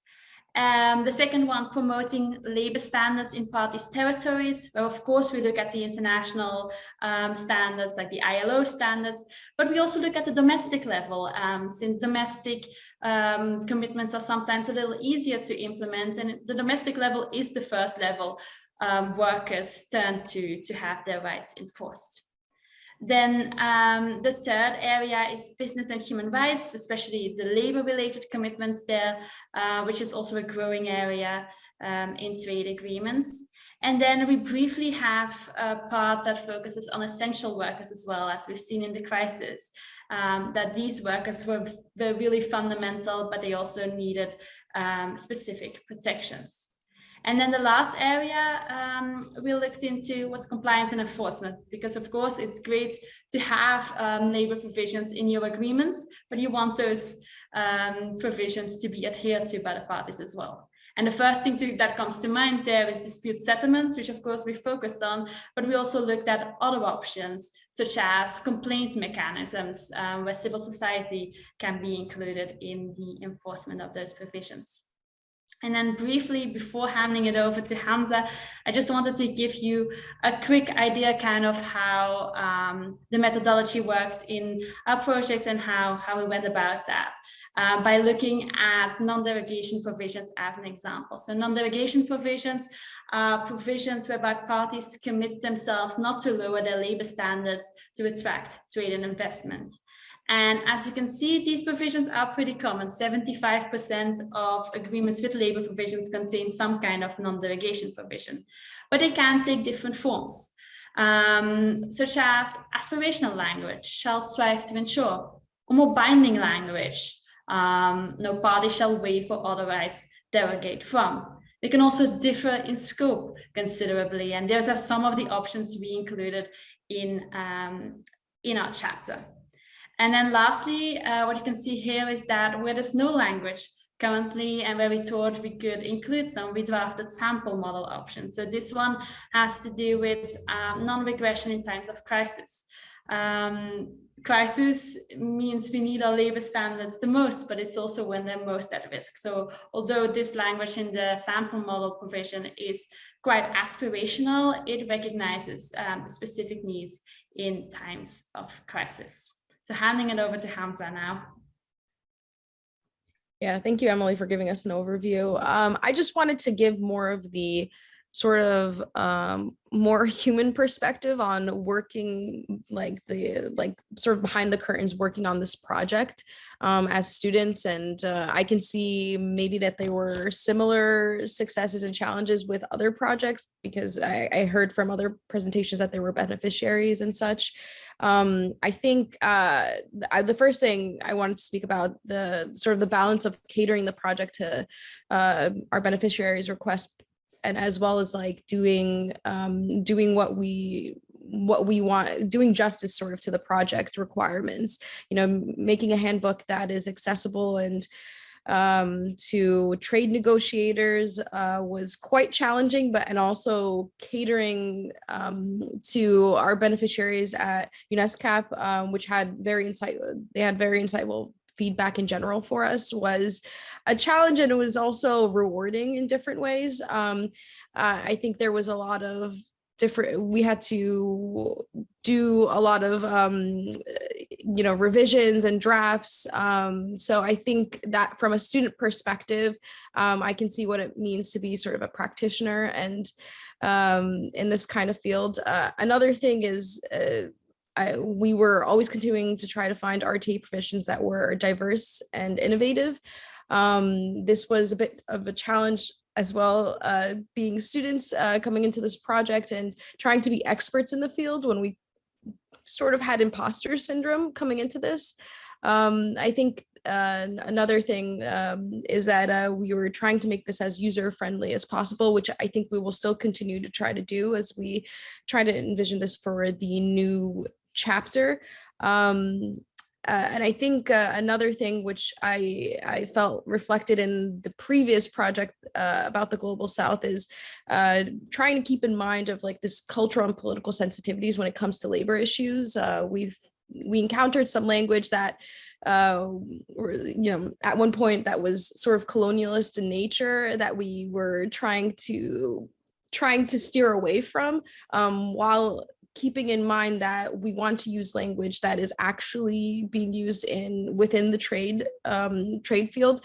So that was something that we wanted to keep in mind and respect both the global North and South. And then, as Emily had shown before, drafting the sample RTA provisions was probably the most challenging, especially when it came to sort of certain categories that didn't really have provisions yet, such as the the essential workers, protecting essential workers in times of crisis. This is something that is becoming ever more present and important, but again, there weren't that many RTA provisions. So again, we had to overcome some imposter syndrome and kind of write these provisions as best as we could.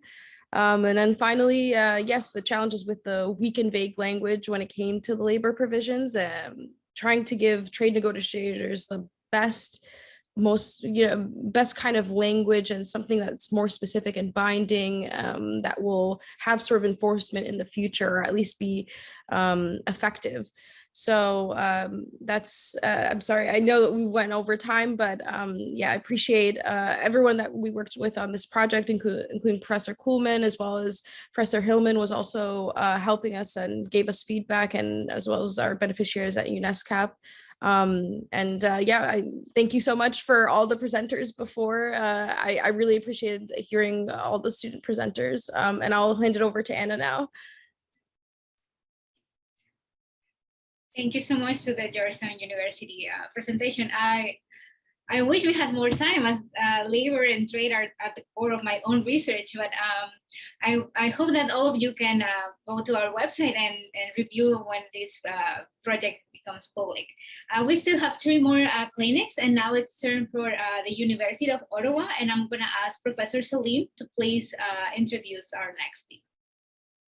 Merci, Anna, and hello, everyone. My name is Céline Lévesque, and I'm a professor at the University of Ottawa Faculty of Law and one of the academic supervisors of the joint TradeLab clinic that we run in partnership with Queen's University. Unfortunately, Professor Tony Van Duzer, the other supervisor at U Ottawa, could not join today and sends his regrets.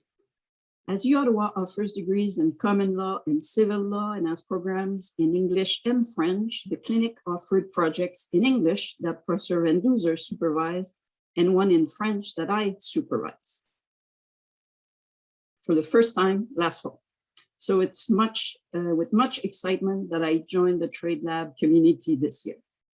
Some of our clinic's projects have been research memos on challenging policy problems, like how to deal with harmful fossil fuel subsidies, but our students have also been involved in drafting treaties, providing negotiating advice, etc. The project I supervise at the International Institute for Sustainable Development as a beneficiary and add as an objective the comparative analysis of the Canadian 2021 model FIPA, with FIPAs in force between Canada and 7 Francophone African countries, with the goal of providing recommendations for possible treaty modifications. The presentation you're about to hear relates to a project that Professor Van Duzer supervised for one of the clinic's long-standing beneficiary, the TradeLab Bureau of Global Affairs Canada. Here's the description I was asked to share. In the fall of 2021, the TradeLab Bureau asked our TradeLab clinic to prepare a research report on the US standard of judicial review of determinations by the US Department of Commerce and the International Trade Commission in anti-dumping and countervailing duty cases. This standard, known as the Chevron Doctrine from the US Supreme Court case in which it was first set out, determines how much flexibility US courts and binational panels have under the Canada-US-Mexico agreement to require changes to anti-dumping and countervailing duty determinations. The Canadian government was interested in having our student research how this standard was being applied because the current US Supreme Court seemed to be changing its approach, allowing more intrusive review of administrative action, which might be good news for Canada.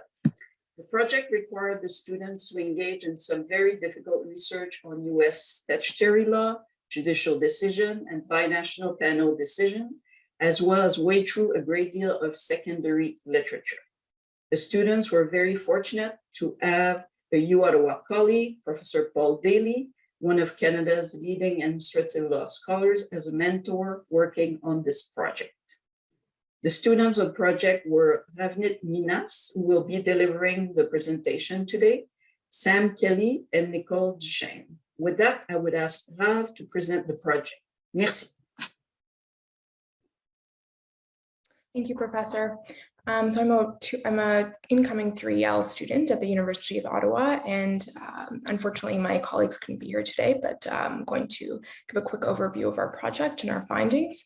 So essentially the Chevron doctrine is invoked routinely in judicial review proceedings in the anti-dumping and countervailing duty determinations made by the US Department of Commerce.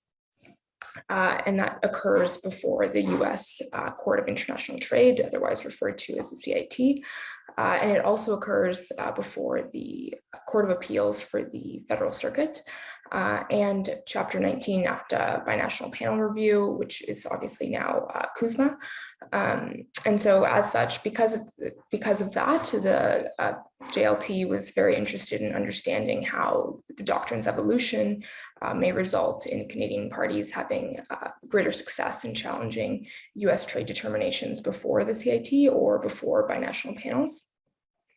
And the doctrine itself, just a quick overview, Chevron came out of an environmental law case involving a dispute over the Environmental Protection Agency's interpretation of the Clean Air Act. The overarching concern there was centered around the question of how courts would view an agency's interpretation of a statute. The Supreme Court held that courts are meant to defer to an agency's reasonable interpretation of a statute unless the court finds that the agency's interpretation is arbitrary, capricious, or manifestly contrary to the purpose of the statute. And the purpose of that is for three reasons. One, because agencies are said to be more democratically accountable than courts. Agencies have strong expertise in their respective areas, and Congress delegated agencies to have the responsibility to implement their own statutes, and thus they should be able to interpret them as well. When a court is invoking the Chevron doctrine, it has to undergo a two-step analysis when they're looking at that agency's interpretation of the law.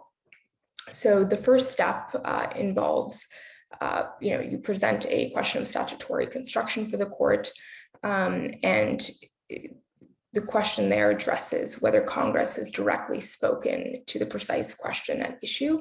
If Congress's intent is clear at that point, then the analysis stops there, and the agency must give effect to the unambiguously expressed intent of Congress and not provide their own interpretation. If the agency has not done so, then its decision is accorded no deference and should be overturned. But if Congress has not directly addressed the precise question at issue, the court can then proceed to the second step and looks at whether the agency's interpretation of the statute is based on a reasonable construction of the statute.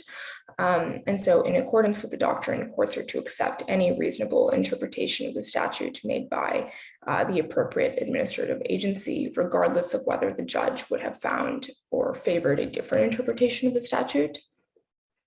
So the big difficulty that we had with this issue was that there was actually very little secondary material referring to how Chevron has been invoked before the CIT and before binational panels. And we also found that, so we tried to look elsewhere to other courts, other circuit courts. And again, we found that circuit courts actually use the Chevron doctrine differently than the Supreme Court itself. So before lower courts, you'll see actually a higher level of Chevron deference being given to statutory agency interpretations, whereas the Supreme Court actually opts to provide less deference and give its own interpretation. And then with the evolution of the current Supreme Court, with the majority of the justices currently have already expressed, many of whom have sat on US circuit courts, that they don't believe in the doctrine, as they feel that it takes away from a judge's ability to interpret the law. Recently, they actually have avoided the question entirely as to if they want to overturn Chevron. And in our paper, we actually we discussed the possibility of Chevron being overturned, and we decided that it was highly unlikely because it would essentially kneecap the administrative state. And instead, the court would opt to either grant Chevron waiver, where they would decide that in some instances, such as where a major question has come before the court, that they would not use the doctrine, or they would try with, using canons of construction and other statutory interpretation tools to avoid finding that a statute is ambiguous, and thus, cutting off the analysis at Chevron step 1 and not having to give the agency's interpretation any weight. That seems to be what is currently occurring. And so in terms of, how that plays out at binational panels, what's interesting is that in doing our analysis, we found that binational panels have actually not been following the same pattern of how Chevron was invoked as the US Court of International Trade. And we kind of realized that that was for two reasons. One, that binational panels are not composed of judges themselves. They're composed of trade experts. And so their analysis, and also they're highly specialized. And so they may not find a statute to be ambiguous, whereas a court may find that same statute to be ambiguous just because of a lack of subject matter specialty. And so what we found essentially is that even if binational panels, even if Chevron was entirely overturned, there would be very little difference for Canada at binational panel reviews or before the USCIT. And for the USCIT, especially, the status quo would remain, and the judges would actually instead rely on traditional deference doctrines to give agency statutory interpretations the same weight that they would get under Chevron.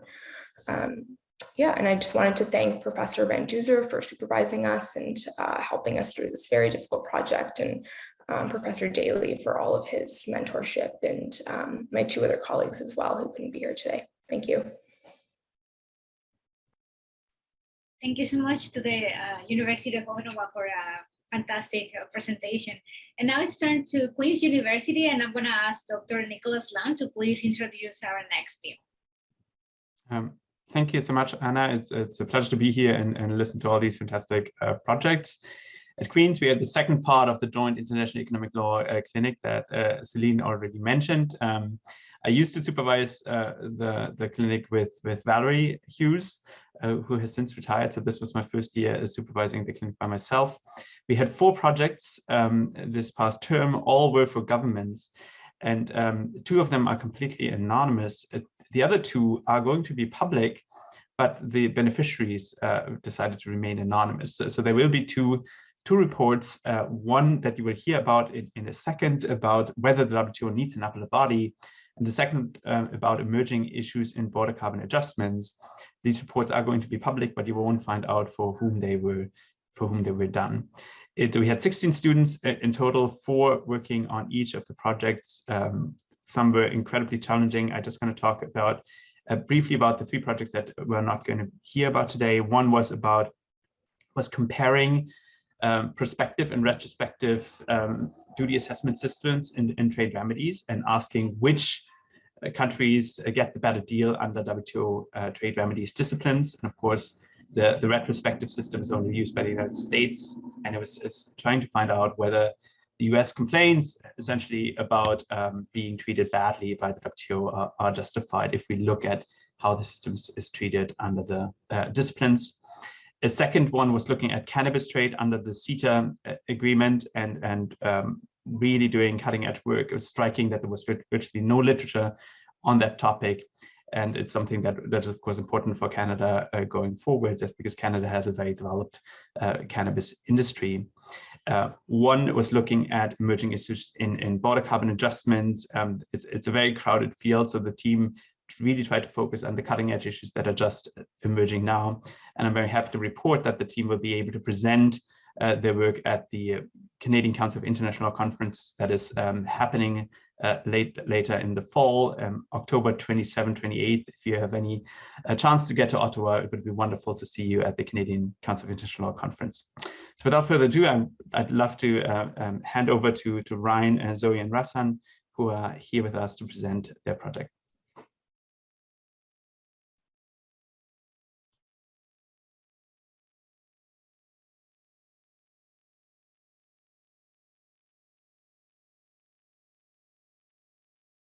Hello, thank you for joining us today. Myself, Zoe and Rustin, will be outlining our findings in response to our guiding question that asks whether WTO dispute settlement needs an appellate body. Before we begin, we'd like to thank our professor, Nicholas Lamp, and mentors Valerie Hughes and Hugh Cheatham for their continued support, as well as our fourth group member, Mary Thanasopoulos, who could not appear today.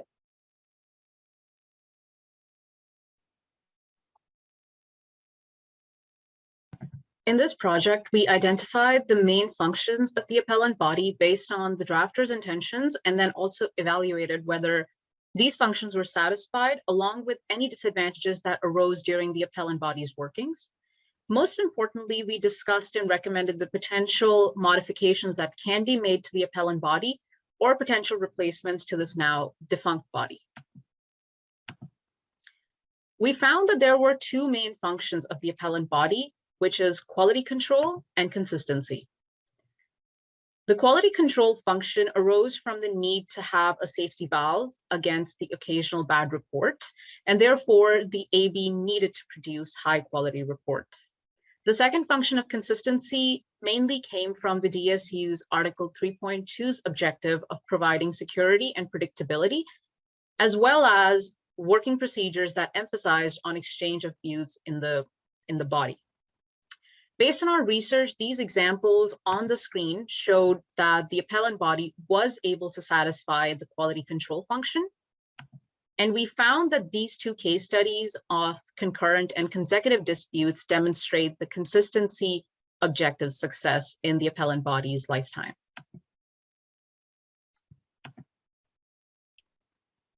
When discussing modifications to the panel and the appellate body, for the purposes of this presentation, we will outline them into two groups.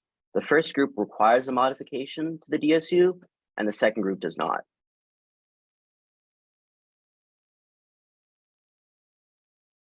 Modifications that require an amendment to the DSU are an attractive option. They can involve drastic changes that could yield apparent benefits. And that is so because important features like the ad hoc nature of panel selection are noted in the DSU and would therefore require an amendment to change it. The downside, however, is the likelihood of success. Amendments to the DSU require positive consensus. To get all WTO member states to agree to a change seems practically impossible. So for the purposes of this presentation, we're just going to provide a summary of all of the modifications that we discussed in detail in our paper. The first one is having a roster of permanent panelists. The second would be modifying the appellate body's scope of appeal. The third would be restricting the right of appeal. The fourth would be requiring leave to appeal, and finally, remanding disputes. Thank you, Zoe. So the second group of modifications are certainly more feasible because an amendment is not necessary. In other words, it is possible to influence dispute settlement through custom and other means outside of the DSU. However, we would argue that these modifications hold a characteristic that could be best described as fragility. And that is because they grow out of custom and therefore could be halted for reasons that do not relate to the benefits that the modifications provide. So once again, through our research, we identified the following modifications that would not require a DSU amendment. So the first would be improving representation on panels, particularly female representation. The second would be improving the availability of legal support, adjusting the level of deference vis-a-vis panels, enforcing page limits on submissions for appellate body disputes, staggering panels, and finally emphasizing panel collegiality. Two other options we researched include the multi-party interim appeal arbitration arrangement, better known as the MPIA, as well as arbitration under Article 25 of the DSU more generally. The latter has always been an option for disputing parties, I might add. And as their name suggests, both options use arbitration to settle disputes. Now, although both are exciting options to solve the current crisis, they have hardly been used. And this could suggest that members do not wish to leverage them. So to conclude, the two primary functions of the appellate body that we identified were quality control and consistency. Our research showed that the appellate body has generally been successful in ensuring these functions, but there is some strong dissent from the US on this. The two primary disadvantages of having an appellate body are the time and resource expenditures that are required for its upkeep. Modifications that do not require an amendment to the DSU would be easier to implement. However, ultimately restoring binding dispute settlement will require an amendment to the DSU to eliminate the option to appeal into the void. So thank you so much for your time.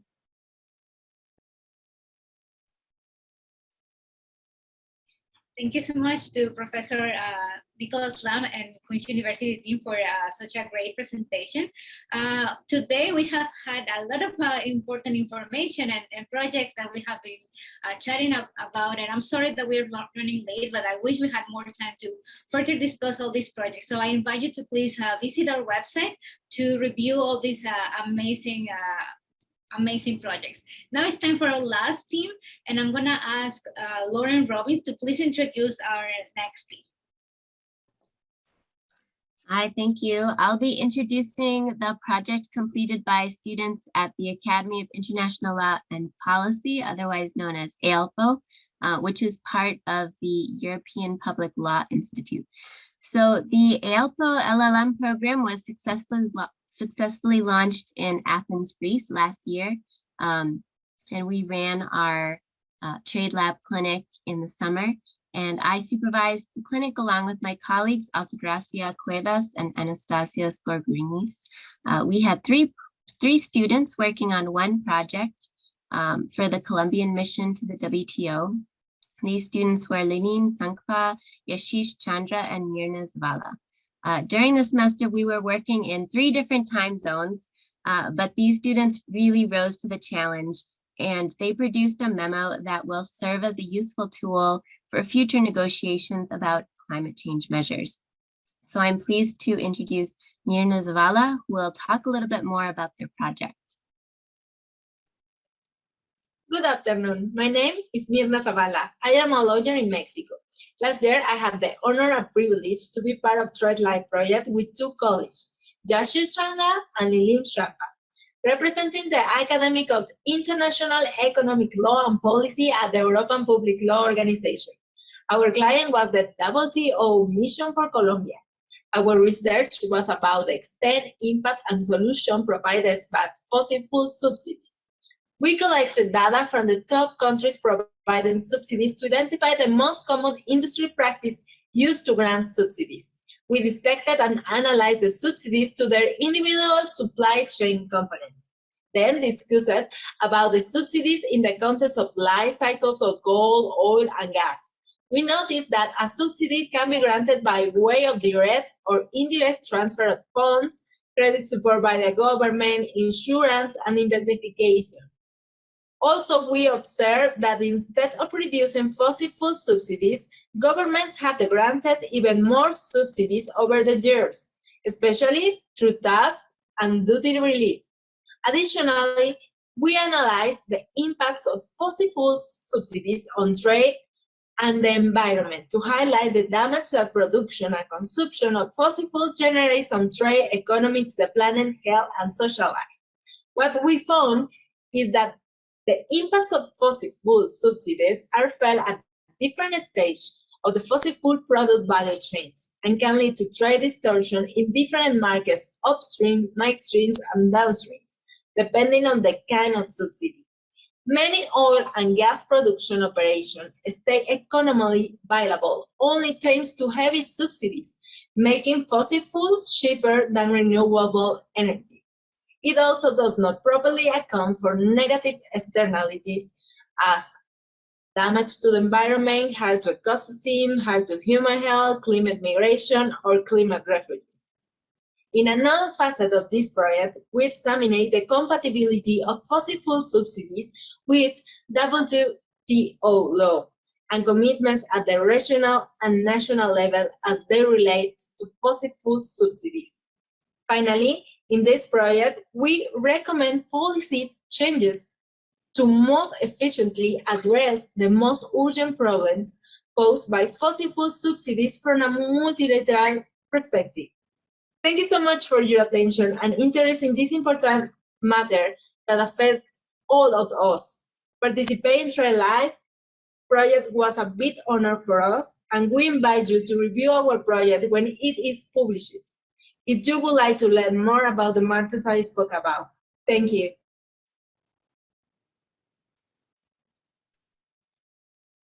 Thank you so much, Lauren and Ebla, for such a wonderful project. It's very nice to see another Mexican here. Well, now we arrive to the end of this first part of our event. And now I'm just going to welcome Professor Deborah again, and then Lauren Robbins to please give us some final words, and I'm gonna let them to invite us to our networking session then. Professor Deborah? Professor Deborah, you're mute. It happens all the time. Thank you, Anna. I just want to give a big round of applause, first of all, to all of the students for their wonderful presentations today. We've really learned what hard work you've been engaged in and what fabulous projects you've concluded. They're really, really fantastic. And I've made a long note of the papers that I'm going to go read. I have a long list to start reading as of today. And you know, it really emphasizes for me what makes TradeLab unique and exciting for the students and for all of us who've been participating for a number of years. It's the fact that TradeLab involves real projects on real cutting edge questions that have been provided to us by real beneficiaries. That's what makes TradeLab really unique. And one thing that's come up today in comments by some of the supervisors in particular that I wanted to highlight at the end, I don't want to take up time, but I think it's really important to highlight is how can you all, the clinics, reap even greater benefits from TradeLab and help to strengthen it in the future. I just want to make this important point for at the end and help to make TradeLab an even better community in the future. Well, Catherine Rogers put her finger on it, and I think others have, Catherine Coleman stressed it as well, and that is through collaboration and cooperation with other clinics. We do some of that now. I think we can do it a lot better. So I want to really encourage all of you to think seriously about that. And we're here to help you do that. I've asked Tony Van Duzer and Nicholas Lamp to assist me and Anna going forward to help you collaborate with other clinics on specific projects going forward. We're here to help you find mentors for your specific projects. We can help you with TradeLab fellows for the developing country clinics and skills workshop lectures. If you need skills workshop lecturers or lectures, just get in touch with Anna. We've helped Sao Paulo and other schools, University of West Indies with that in the past, and that's what we're here for. So please, please, please, we'd like to see more of this collaboration in future. And when you do it, please let us know so we can keep track of it. Let Anna know that you're doing it, and so that we can encourage others to participate in future. Anyway, thank you everyone again. And now it's over to Lauren. Thank you. Thank you, Deborah and Anna. And I promise I'll be brief, and then we can get to the networking session, which Michael should be providing a link in the chat. And I encourage all of you to join that after we conclude this session. So I was also really impressed by all of these students' projects, and as some of the students mentioned, every semester we ask them to tackle some very complicated, challenging, and timely legal questions, which under normal circumstances is not an easy task. But in the last couple of years, our students have had to deal with a lot of extra challenges.